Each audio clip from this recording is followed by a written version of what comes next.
Quel bonheur de pouvoir célébrer ensemble le Seigneur. Bonjour à tous.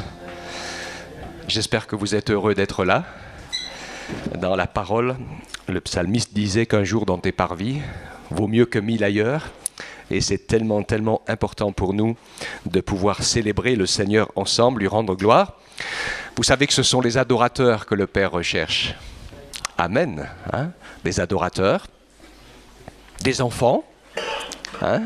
On n'est pas des mendiants, on n'est pas des esclaves, on n'est pas des étrangers, mais le Seigneur, par Jésus, a fait de nous les enfants de sa maison. Et il aime à nous bénir et à prendre soin de nous. Et c'est important pour nous que nous puissions venir dans sa présence comme des enfants qui ont besoin d'apprendre à devenir de mieux en mieux, de plus en plus les fils de notre Père. Donc lui ressembler, comme on a chanté. C'est pas facile, mais Jésus est notre modèle. Je voudrais que ce matin, ensemble, nous puissions ouvrir la parole du Seigneur. Je vais parcourir avec vous quelques versets dans l'évangile de Jean. C'était ma lecture de ce matin et ça m'a fait du bien. Alors je suis sûr et je crois de tout mon cœur que ça va vous faire du bien aussi, parce que la parole de Dieu est vraiment cette parole qui nous nourrit. Donc Jean, chapitre 3, je voudrais qu'on aille dans la lecture après jusqu'au verset 21, ce sera le verset 1er jusqu'au verset 21, mais je partagerai avec vous un petit commentaire sur chaque partie différente du texte. Donc on va commencer par lire ensemble cette explication entre Jésus et ce chef religieux sur la nouvelle naissance. Donc on va lire ensemble les 10 premiers versets. Donc il y avait parmi les pharisiens un chef des Juifs nommé Nicodème. Il vint de nuit auprès de Jésus et lui dit « Maître, nous savons que tu es un docteur venu de la part de Dieu, car personne ne peut faire ces miracles que tu fais si Dieu n'est avec lui. » Jésus lui répondit « En vérité, je te le dis, si un homme ne naît de nouveau, il ne peut voir le royaume de Dieu. » Nicodème lui dit « Comment un homme peut-il naître quand il est vieux ? Peut-il une seconde fois entrer dans le sein de sa mère et naître ? » Jésus lui répondit, c'est au verset 5, « En vérité, je te le dis, si un homme ne naît d'eau et d'esprit, il ne peut entrer dans le royaume de Dieu. Ce qui est né de la chair est chair, et ce qui est né de l'esprit est esprit. Ne t'étonne pas que je t'ai dit, il faut que vous naissiez de nouveau. Le vent souffle où il veut, et tu en entends le bruit, mais tu ne sais pas d'où il vient, ni où il va. Il en est ainsi de quiconque est né de l'Esprit.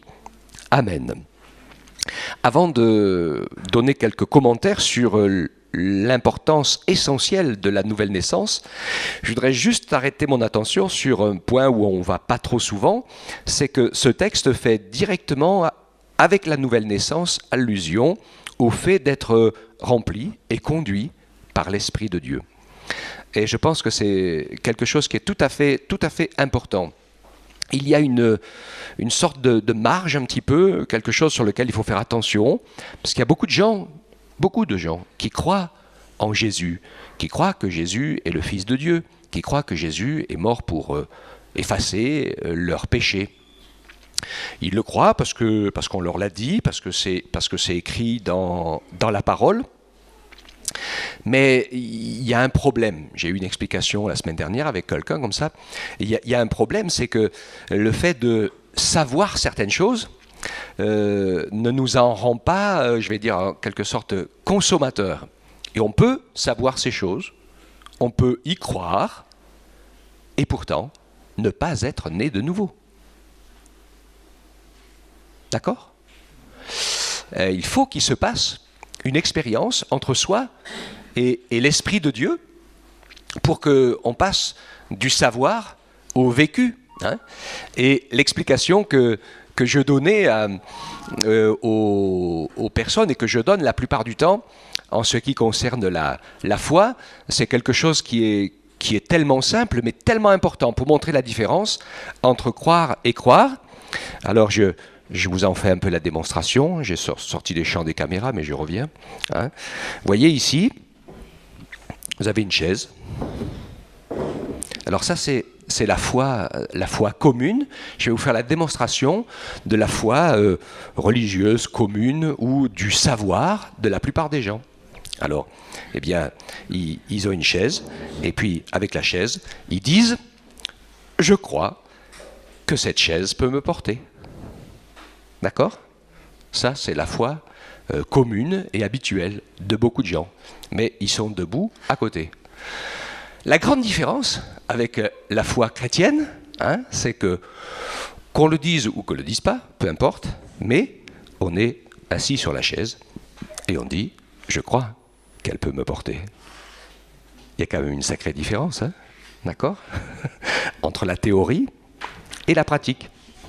Et donc, la nouvelle naissance est bien sûr cette expérience qui est faite à un moment particulier dans notre cœur et dans notre vie, où nous laissons tout simplement la parole de Jésus, l'amour de Jésus, la vie de Jésus, entrer en nous, et que nous laissons le Saint-Esprit faire son œuvre.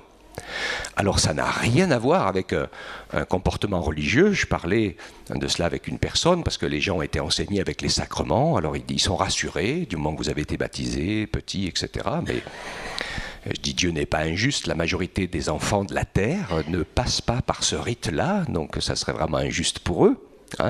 Et Jésus qui a été baptisé à 30 ans, nous on le sait, c'est important, il n'y a pas de sacrement dans l'écriture, et c'est pas le baptême qui nous sauve, c'est parce qu'on choisit Jésus comme son sauveur qu'on se fait baptiser. D'accord ? C'est extrêmement, extrêmement important. Alors je vais insister sur ce fait, bien sûr, de la nouvelle naissance, qui est vraiment de prendre la parole de Jésus, de prendre la parole de Dieu comme des choses qui nous concernent, qui me concernent, qui te concernent directement, et de s'habituer à lire cette parole en permettant au Saint-Esprit de nous appliquer cette parole. Je crois ce qui est écrit. Alléluia. Alors naître d'eau et d'esprit, c'est pas, comme je l'ai dit, l'eau du baptême, c'est la parole et le Saint-Esprit. La parole de Jésus que l'on entre en nous, qu'on laisse entrer en nous, par exemple. Alors j'ai pris un texte fort qui avait un peu scandalisé à l'époque, qui est Jean 6, 57, quand Jésus dit « Je suis le pain de vie ». Vous lirez tout le contexte qui est autour. Et plusieurs même en étaient arrivés à plus le suivre, parce que Jésus dit qu'il fallait le manger. Et 6, 57, il dit « Comme le Père est vivant, il m'a envoyé, et que je vis par le Père, ainsi celui qui me mange vivra par moi ». Alors il se demandait un peu, c'était un peu fort, parce qu'au sens littéral, évidemment, ça fait quelque chose de particulier, mais ça fait un peu cannibale. Mais dans la réalité, on sait que c'est vraiment, et la parole insiste pour ça, parce que c'est vraiment la nécessité d'intégrer cette parole. Vous avez vu ce que je vous ai dit, la différence entre savoir et vivre. Vous pouvez mourir de soif à côté d'une bouteille d'eau en sachant qu'elle vous désaltère, si vous la prenez jamais pour la boire. Alléluia. Et donc c'est pareil avec le Seigneur Jésus. Sauf que ça paraît un petit peu moins vital, parce que quand on ne connaît pas le Seigneur, notre âme est dans un tel mauvais état qu'on ne se rend même pas compte qu'elle est morte et qu'elle a besoin carrément de pratiquement ressusciter. D'accord ? Donc voilà ce message de Jésus. Donc il parle de deux choses. Naître de nouveau pour voir le royaume de Dieu. D'ailleurs, avant la repentance de ses péchés et la conversion à Jésus, eh bien, souvent, il y a beaucoup de gens qui me l'ont dit. Moi, j'ai lisé la Bible, je ne comprenais rien du tout. Et puis le jour où j'ai donné mon cœur à Jésus, que j'ai demandé de me pardonner de mes péchés, et que j'ai ouvert mon cœur et ma vie, et que j'ai senti l'amour de Dieu s'approcher de moi, tout d'un coup, la lecture de la Bible est devenue différente. D'accord ? Et c'est tout à fait logique. En fait, la nouvelle naissance permet de voir des choses qu'avant, on ne voyait pas. Je crois que la vraie foi chrétienne, c'est un petit peu comme si vous faisiez venir quelqu'un ici du Moyen-Âge et que vous lui disiez, voyez, dans cette pièce ici, il y a plein de films, il y a plein de chansons, il y a plein de gens qui racontent des blagues et tout ça. Enfin, vous voyez, il vous dirait, il est fêlé, lui. Non, mettez un récepteur de radio, Mettez un récepteur de télévision, une parabole, et vous verrez que oui, dans cette pièce, il y a plein de gens qui parlent à la radio, à la télévision, etc., etc. Il suffit d'avoir le bon récepteur, mais quelqu'un qui l'aurait jamais vu, qui vient d'une autre époque, il ne nous croirait pas, évidemment, d'accord ? Pour nous, c'est tout à fait évident. Et c'est exactement la même chose pour l'amour de Dieu, pour la présence de Dieu, pour l'action de Dieu dans nos vies. Beaucoup de gens pensent que c'est que de la théorie, que ceci, que cela. Mais nous savons que c'est une réalité. Jésus est la vérité. Amen. Et ça, c'est vraiment essentiel. Alors, c'est la partie suivante de Jean 3, les versets 11 à 13, que nous allons lire ensemble, et où Jésus continue son discours, après avoir parlé, bien sûr, de la nécessité de l'être nouveau. Avant de commencer cette lecture, je vais quand même finir, parce que j'étais en train de tomber avec mes yeux sur « Tu es docteur d'Israël et tu ne sais pas cela ?» Il y a combien de grands enseignants religieux qui sont connus comme des références et que tout le monde admire, suit, lisent tous leurs livres, etc., etc., mais ils se confient à des hommes au lieu de chercher la vérité de Dieu. Et c'est risqué, ça. Jésus le disait aux religieux de son époque, il dit non seulement vous êtes des aveugles, mais en plus vous conduisez des aveugles, et qu'est-ce qui vous arrive ? Vous tombez tous ensemble dans la fosse. Jésus est la lumière. Aucun homme, aucune religion, aucune étiquette. Il n'y a que Jésus, il est la lumière, le chemin, la vérité et la vie. Il n'y a que lui. Amen. Alors il continue, après avoir parlé à ce grand savant qui ne connaissait pas l'essentiel, et il lui dit, en vérité, je te le dis, nous disons ce que nous savons. Il dit nous, Jésus, parce qu'il parle de lui, de l'Esprit et du Père. Et nous rendons témoignage de ce que nous avons vu. Et vous ne recevez pas notre témoignage. Si vous ne croyez pas quand je vous ai parlé des choses terrestres, comment croirez-vous quand je vous parlerai des choses célestes ? Personne n'est monté au ciel, sinon celui qui est descendu du ciel, le Fils de l'homme qui est dans le ciel. Amen. Moi, je crois en Jésus de tout mon cœur parce que je sais que lui, il était au ciel. Et puis il y est retourné d'ailleurs, il y est encore. Et le Saint-Esprit, il a toujours été dans le ciel. Et donc, il sait de quoi il parle. Et quand il parle des choses de la terre, il sait encore mieux que nous de quoi il parle parce que la terre, c'est lui qui l'a créée par sa parole. Donc, dans les moindres détails, on n'a rien à lui apprendre. Il connaît toutes choses. Et donc, nous voyons que les gens étaient impressionnés, bien sûr, par les paroles de Jésus. Et ce qui était particulier par rapport à Jésus, quand il parlait, par rapport à tous les autres, et ils l'ont relevé, ça s'est relevé dans les évangiles, ils étaient étonnés parce que Jésus parlait avec autorité. Il ne parlait pas comme les philosophes ou les religieux ou les scribes de son temps, qui ne pouvaient pas faire autrement que de dire « Oh, il nous semble que, nous pensons que, nous sommes nombreux à croire que ». Mais Jésus dit « Je suis le chemin, la vérité et la vie. Nul ne vient au Père que par moi. Je descends du ciel. Et ce que je vous dis, c'est la réalité du ciel. Et quand je vous parle de la terre et du royaume de Dieu et des paraboles qui sont comparées aux récoltes, aux moissons, enfin toutes les choses qu'on connaît, plus ou moins de la nature, eh bien Jésus dit « Je sais de quoi je parle. Parce que toutes ces choses, c'est moi qui les ai faites pour vous. » Alléluia. Et donc, j'ai l'habitude de dire cela, j'ai dit prenons l'habitude non seulement de croire la parole de Dieu, mais prenons l'habitude aussi de croire Dieu sur parole, et de pouvoir être attentifs à ce qu'il veut nous dire. Et c'est essentiel pour nous, bien sûr, de mettre toute notre foi. Et là, je vais insister sur un point. Alors, il y a des grands philosophes croyants qui disent « Oh oui, la Bible, ceci, cela ». C'est le premier piège de la parole. Vous savez, la première parole de Satan à Ève, c'est « Dieu a-t-il réellement dit ?»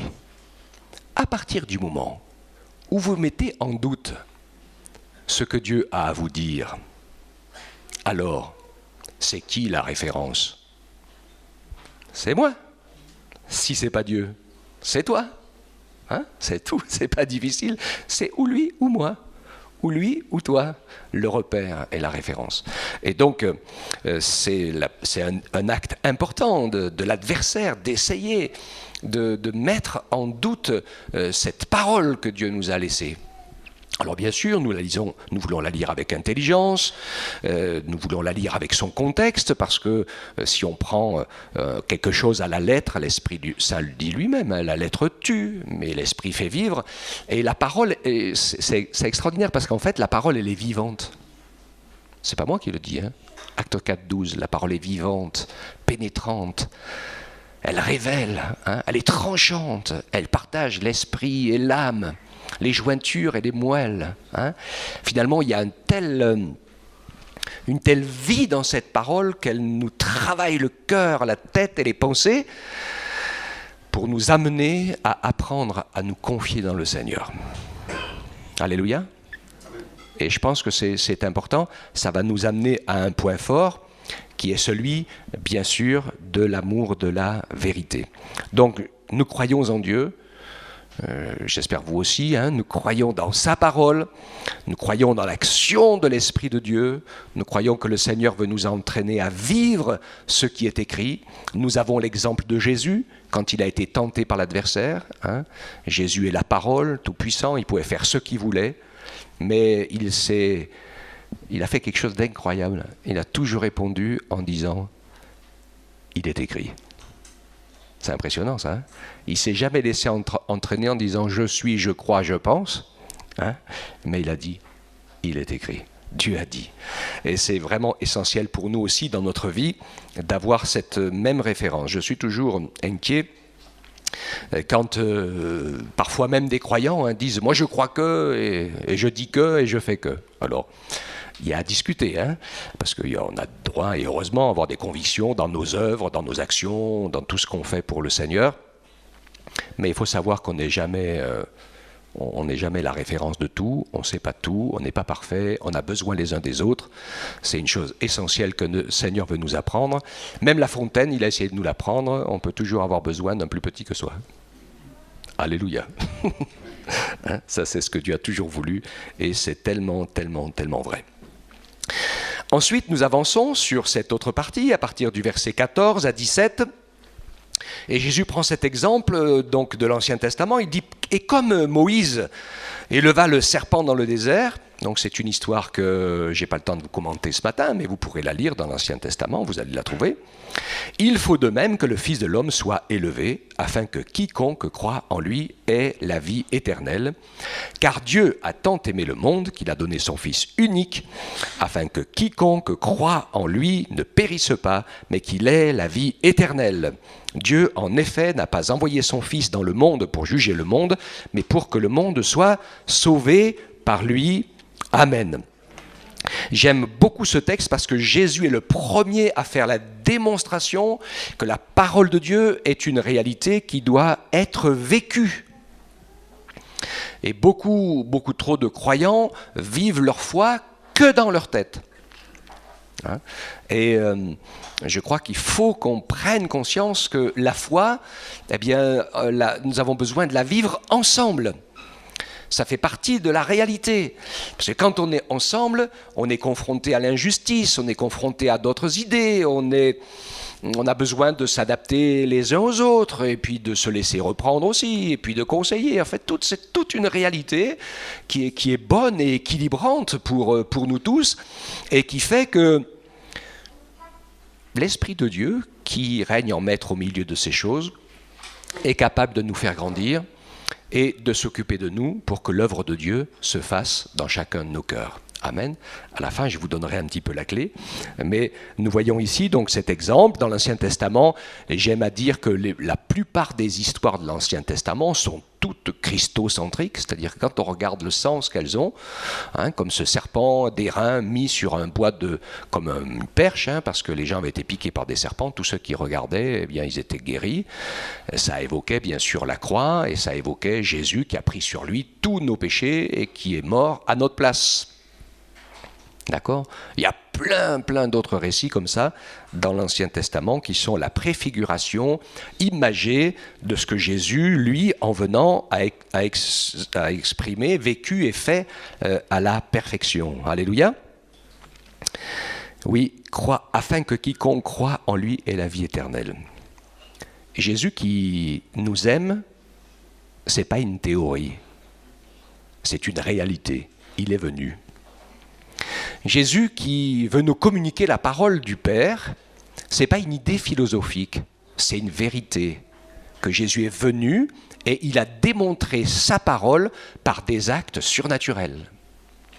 Donc ce n'était pas que des mots. Hein, et je vais aussi prier de tout notre cœur et dans mon cœur aussi pour que le Seigneur m'aide à ce que la parole et ma parole ne soient pas que des mots, mais que ça soit aussi vraiment l'élan du cœur et une réalité, parce que c'est facile de se battre sur des idées, mais c'est moins facile de faire des choses pratiques, concrète pour servir le Seigneur. Hein? Mais Dieu va nous y encourager. Ce que j'aime avec ce texte-là, et que je fais le parallèle avec ce que je vous ai expliqué sur la foi au début, c'est que Jésus est venu, il a pris un corps. Il faut quand même savoir que l'image de Dieu, Père, Fils et Esprit, va être changée. Vous le savez ça, hein? Parce qu'il a tellement d'amour pour nous que Jésus prend un corps comme le nôtre, à l'exception du péché bien sûr, mais que finalement après il va se retrouver bien sûr dans un corps glorifié, mais il n'est plus comme il a été avant la parole sans visage quelque part, hein, ou sans corps, mais il devient la parole incarnée. Parole en action, parole de salut, parole salvatrice, parole de miracle, parole glorifiée. Dans un corps qui n'est plus limité à la dimension terrestre depuis sa résurrection, mais dans un corps quand même. Ok ? Donc il y a quelque chose de fort qu'il a changé par amour pour nous, et donc ça me ramène à ce que je disais tout à l'heure, hein, la foi théorie ou la foi pratique. Et le Seigneur nous encourage, bien sûr, à avoir une foi qui va aller dans les moindres recoins de notre vie, dans ce que nous voulons faire pour pouvoir le servir. Et donc, ici, on voit l'amour de Dieu, l'amour du Père qui a tant aimé, qui nous a tant aimé, qu'il a donné son Fils unique, et avec sa volonté, bien sûr, hein, c'est pas de force, on sait que Jésus a dit « envoie-moi ». Je sais écrit dans les textes, je viens pour faire ta volonté. Et puis ensuite, bien sûr, il nous parle de sa nature céleste où personne n'est monté au ciel, mais Jésus, lui, vient du ciel. Donc voilà, il sait de quoi il nous parle et nous pouvons lui faire une pleine confiance. Et ça, c'est vraiment formidable ce que Jésus a fait pour nous. Alors, on continue rapidement, 3,18. Il y a celui qui croira et celui qui ne croira pas. Et je veux recadrer les choses par rapport au jugement dernier et par rapport au salut. Puisque la parole dit « prépare-toi à la rencontre de ton Dieu ». Alors il y en a beaucoup que ça fait rire, ils n'y croient pas. Après, il y en a d'autres qui ont décidé eux-mêmes ce qui devait plaire à Dieu ou et pas plaire à Dieu. Il y a beaucoup de gens dont les seuls critères de référence par rapport au salut sont leurs œuvres. Alors, je les plains, les pauvres évidemment, parce que ceux qui sont honnêtes, ils vont se rendre compte que jamais aucune de leurs bonnes œuvres ne va être capable de couvrir les mauvaises. Surtout quand on écoute bien précisément les paroles de Jésus et que le Seigneur Jésus nous montre que le péché commence déjà dans notre tête avant qu'on l'ait pratiqué. Vous avez vu ça quelque part, hein ?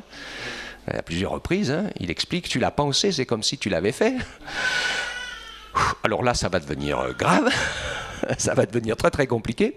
Et on comprend pourquoi. En fait, eh bien souvent, ce sont les gens qui ont parfois plus péché, qui se repentent plus facilement parce qu'ils ont conscience qu'ils ont vraiment besoin d'un sauveur. C'est difficile pour les propres justes. Ceux qui disent « Ah mais moi je ne suis pas comme le reste des hommes ». Ça vous rappelle la prière de quelqu'un, hein, le pharisien qui disait « Ah oui, moi je fais ci, je fais ça ». Alors je fais, voilà, hein, c'était je fais.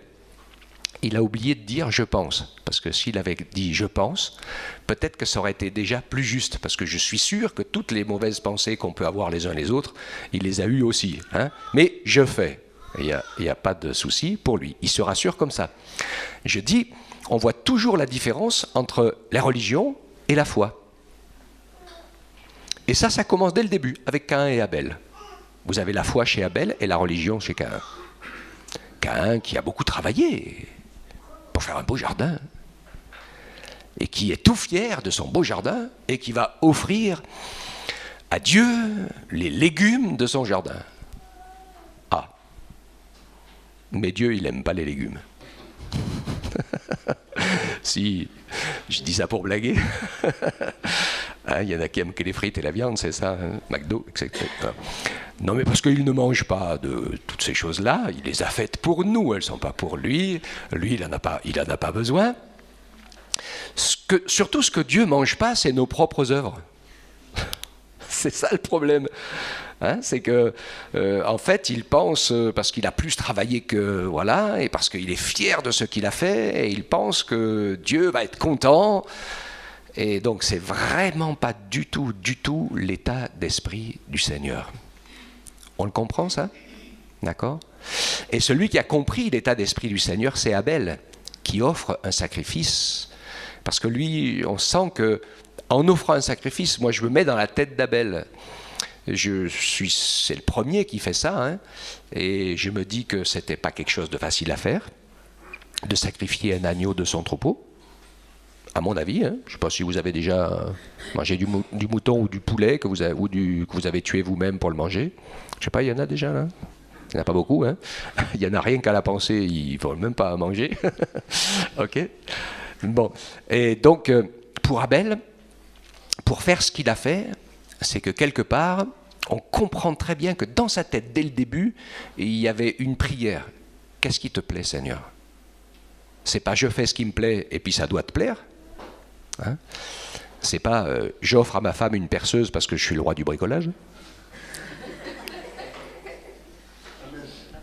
C'est un peu ça, hein?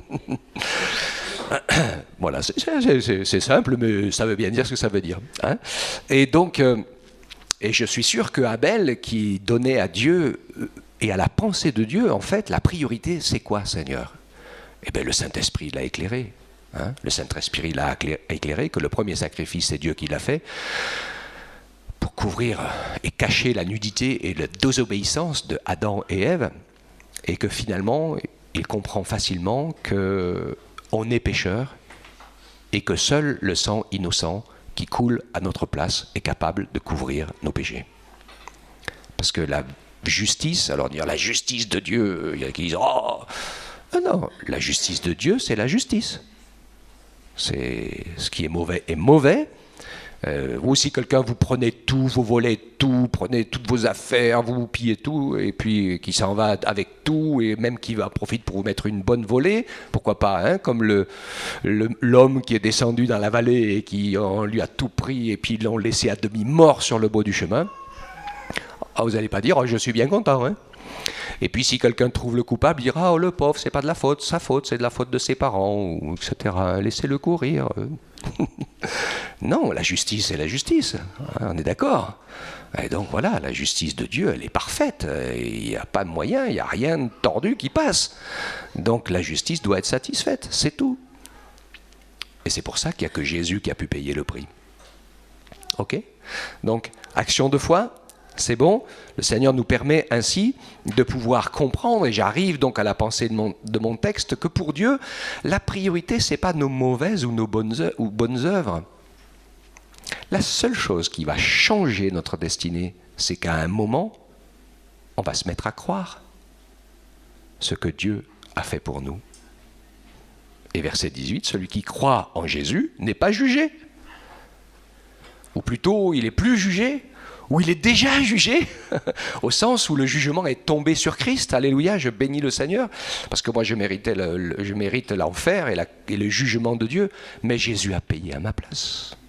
Alléluia. Et je ne me présente pas devant lui en disant « Ah oui, je mérite, c'est bon, je suis un bon chrétien, je suis un bon pasteur. » Ça risque pas, je n'ai pas intérêt de m'amuser à faire ça, parce que je risque de me retrouver devant la porte fermée. Mais je me présente devant lui parce que Jésus m'a ouvert la porte, parce qu'il est la porte. Alléluia.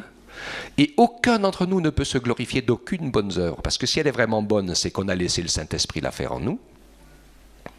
Et sinon, c'est que nos œuvres à nous, et elles peuvent être aussi belles, aussi grandes et aussi fortes soient-elles, pour Dieu, elles n'ont aucun intérêt. On pourrait même aller jusqu'à sacrifier sa vie, dit 1 Corinthiens 13. Et ce n'est pas l'amour de Dieu. Ok ? Alors on arrive à ce mot amour qu'on va retrouver maintenant avec l'amour de la vérité. Ok ? Et il dit, celui qui ne croit pas au Fils de Dieu, il est déjà jugé. Et avant que les hommes soient jugés par rapport à leurs mauvaises œuvres et à tous les péchés qu'ils ont commis, avant ça, on sait que la clé, le premier point, le premier passage, c'est le livre de vie. C'est ceux qui ont cru ou pas cru. Et il y aura des gens peut-être dans le ciel qui sont plus pécheurs que certains qui sont perdus. Ça paraît bizarre ça, hein? Mais c'est une réalité. Parce qu'à un moment donné, la priorité dans leur vie sera plus été le péché et pas le péché. Leur priorité, c'est d'avoir reçu le pardon de Jésus, de faire la paix avec Dieu, de croire en lui, de laisser le Saint-Esprit les faire naître de nouveau et d'accepter l'œuvre la plus belle qu'il soit. Et quand on voit l'œuvre de la croix et quand on pense qu'il y a des gens qui pensent aller au ciel par la mérite de leurs œuvres et par leur mérite et par leur sagesse, c'est antichrist comme idée. Ça voudrait dire qu'on peut se passer de Christ. Mais personne ne peut se passer de Christ. Il est la porte, il est le chemin. Il est celui qui seul peut effacer nos péchés et nous faire passer de la mort à la vie. Et dire maintenant on se connaît. J'ai écrit ton nom dans mon livre. Et par mon sang, tout le reste est effacé. Et celui qui ne passe pas par là, qui ne veut pas rentrer par la porte, il ne veut pas rentrer par le chemin, alors il va se retrouver jugé pour ses œuvres. D'accord ? Hein ? Donc c'est le plus important pour nous, c'est qu'est-ce que je fais de Jésus ? Et puis après, on trouve le secours de Dieu. Voilà, croire ou ne pas croire, vous avez vu comme moi que c'est quelque chose de vrai, de fort, d'essentiel. Ensuite, on va aller voir la réalité du comportement humain. Hein. Celui qui fait le mal se cache dans les ténèbres et celui qui pratique la vérité vient à la lumière. Donc ça, c'est Jean 3, 19 à 21. Et voici le jugement. La lumière est venue dans le monde et les hommes ont aimé les ténèbres plus que la lumière parce que leurs œuvres étaient mauvaises. Car quiconque fait le mal a de la haine pour la lumière et ne vient pas à la lumière de peur que ses œuvres ne soient réprouvées. Mais celui qui pratique la vérité vient à la lumière afin qu'il soit manifeste que ses œuvres sont faites en Dieu. Amen. Alors là, il y a des choses super intéressantes. Hein. Les hommes sont fous. Ils croient que, en faisant des choses sans que personne les voie, personne ne les voit. Mais Dieu voit tout. Tout est écrit. Vous allez dire, ah, c'est oublié. Alors, je sais qu'un jour, j'avais vu un film, je ne sais pas si vous vous rappelez, c'est vieux ça, on passait à l'époque dans les églises des films de 16 mm de l'Institut Moody, c'est très ancien ça te dit quelque chose un peu. Et il y avait je ne sais pas, certains se rappellent le film, c'était super génial, c'est Temps et Éternité. Alors il montrait l'univers, les étoiles, qui sont à des années-lumière. Alors il parlait de la première galaxie qui est la plus près de nous, je crois qu'elle est à 9 années-lumière.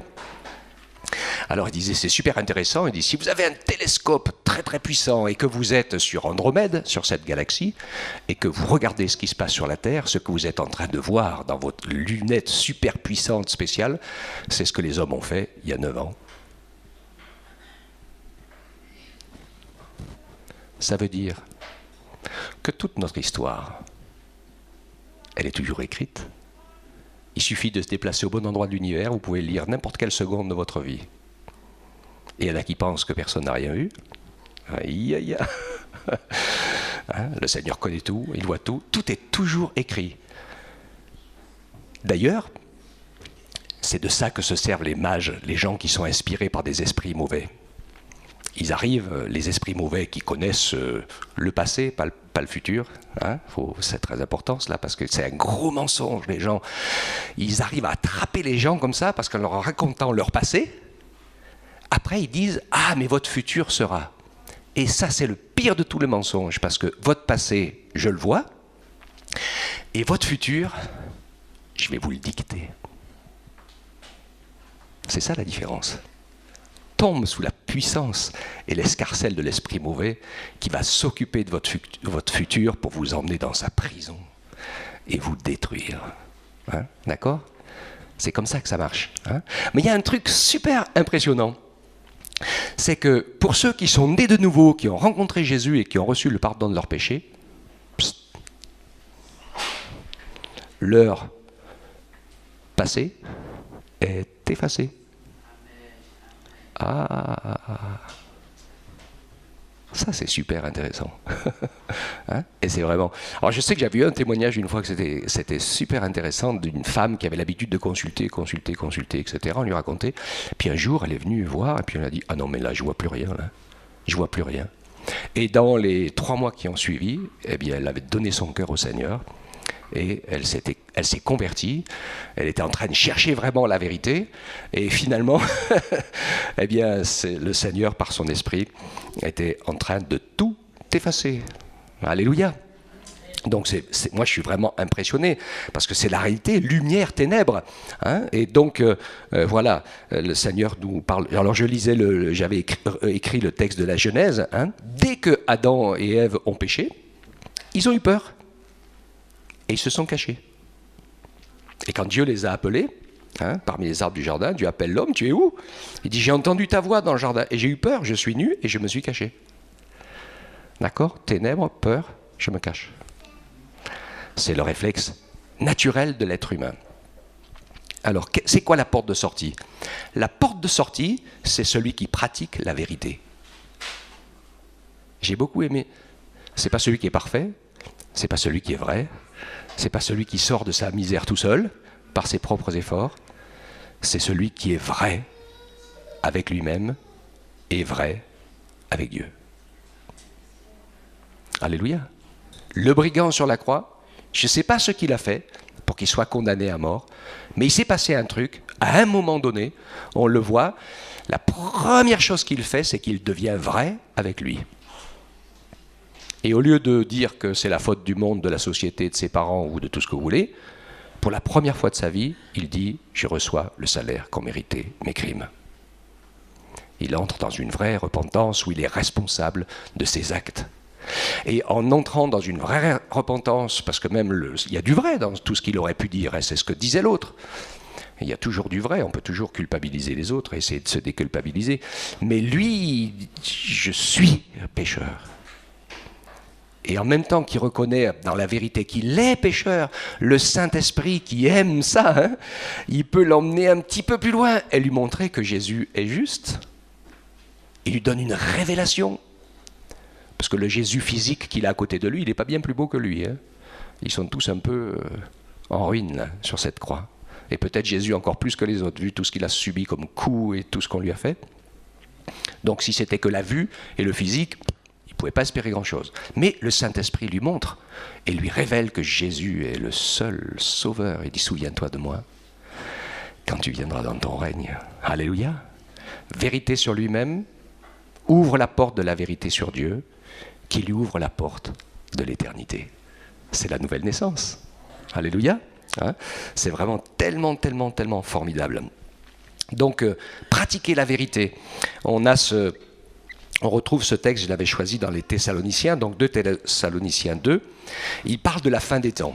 Alors là, dans ces versets 7 à 12, il parle de la fin des temps et il explique l'aggravation du péché à la fin des temps avec l'iniquité qui arrive et qui grandit dans ce monde. On arrive dans un monde où l'iniquité grandit comme au temps de Noé. Hein, Jésus avait comparé cela. Il arrive un moment où le péché, et même le Seigneur est inquiet. Il dit, quand je reviendrai, est-ce que je trouverai encore de la foi? Des croyants, oui, ça, il n'y a pas de souci. Mais la foi. Okay, donc c'est la fin, ça devient compliqué. Et je pense qu'on le ressent les uns les autres. Et là, il dit, voyez, le mystère de l'iniquité, il agit déjà. Il faut seulement que celui qui le retienne encore ait disparu. Qu'est-ce qui retient le mystère de l'iniquité? C'est la présence du Saint-Esprit. Hein. Et alors, à ce moment-là, paraîtra l'impie que le Seigneur détruira par le souffle de sa bouche et qu'il écrasera par l'éclat de son avènement. Alors, écoutez, moi c'est surtout la fin qui m'intéresse. L'apparition de cet impie se fera par la puissance de Satan, avec toutes sortes de miracles, de signes, de prodiges mensongers, avec toutes les séductions d'iniquité pour ceux qui périssent, parce qu'ils n'ont pas reçu l'amour de la vérité pour être sauvés. Recevoir l'amour de la vérité. Donc c'est une clé. Alors ça peut paraître ambigu en disant « Oula, Seigneur, tu l'as donné à certains, tu ne l'as pas donné à d'autres. » Non, non, non, non, non. C'est pas comme ça que ça marche. Parce que quand on lit le texte, il dit « Dieu, ceux qui n'ont pas reçu l'amour de la vérité, Dieu leur envoie une puissance d'égarement. Ils croient au mensonge. » Moi, je suis impressionné de voir les gens croire n'importe quoi. Pourtant, c'est simple et cohérent, la bonne nouvelle de l'Évangile. Hein, quand on veut y plonger son regard, on comprend bien qu'il n'y a pas autre chose. C'est pas difficile. Hein. Mais les autres, ils sont prêts à croire tout, n'importe quoi. On peut leur raconter les pires âneries possibles. Ils vont essayer, ils vont croire. Mais si vous leur parlez de Jésus, ça leur met les poils à l'envers. Donc, cette puissance d'égarement, pour croire aux mensonges, afin que tous ceux... Alors, et c'est là où on voit notre responsabilité qui entre en action. Il parle de tous ceux qui n'ont pas cru à la vérité, mais qui ont pris plaisir à l'injustice. Ils seront condamnés. Et la clé, elle est là.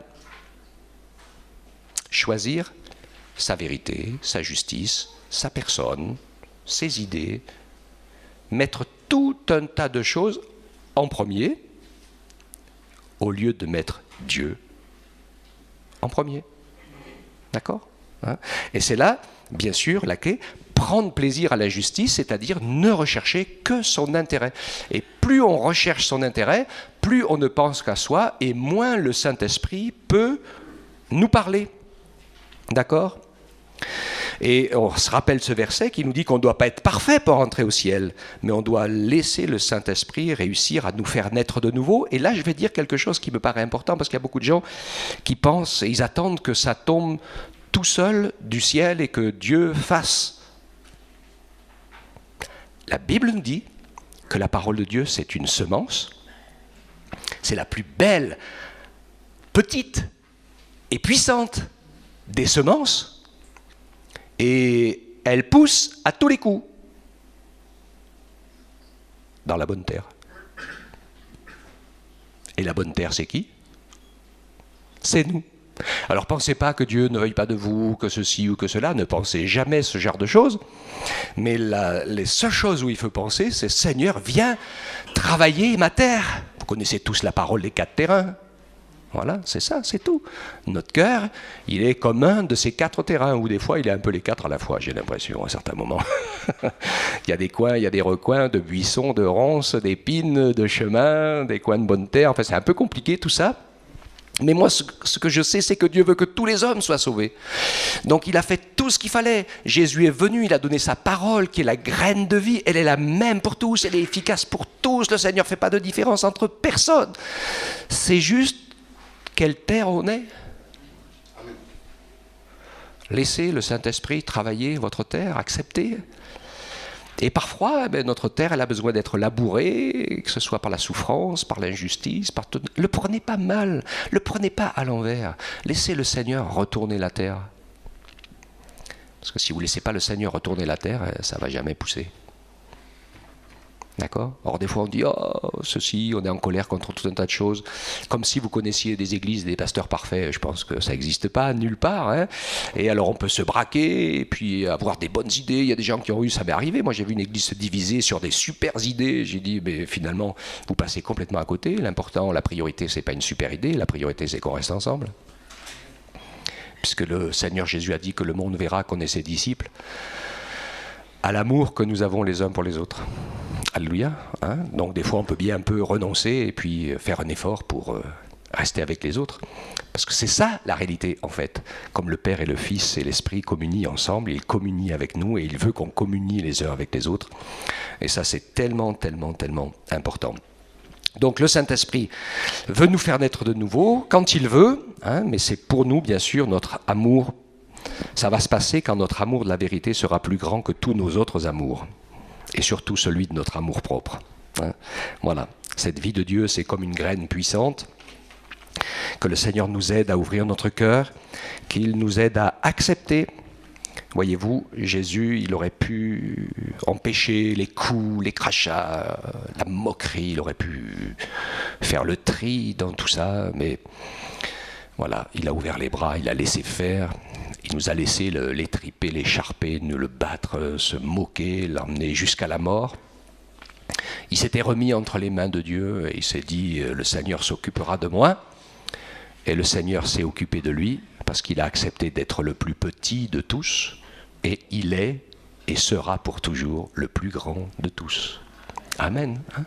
Que le Seigneur nous aide en voyant ces choses à réaliser l'importance. Et finalement, la seule chose qui est essentielle, c'est d'avoir assez de foi pour laisser Dieu faire en nous.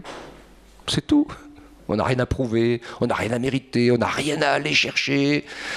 On fait les choses par amour pour le Seigneur, et puis des fois aussi on le fait par amour pour les frères et sœurs, hein, pour l'œuvre de Dieu. Tout cela va nous attirer à laisser le Saint-Esprit prendre sa place et être à l'œuvre dans nos cœurs et dans nos vies. Amen. Ainsi, il va nous fortifier pour être ses adorateurs, il va nous fortifier pour être dans sa présence, il va nous fortifier pour prier les uns pour les autres, pour nous encourager, pour permettre à l'œuvre du Seigneur d'aller de l'avant. Amen.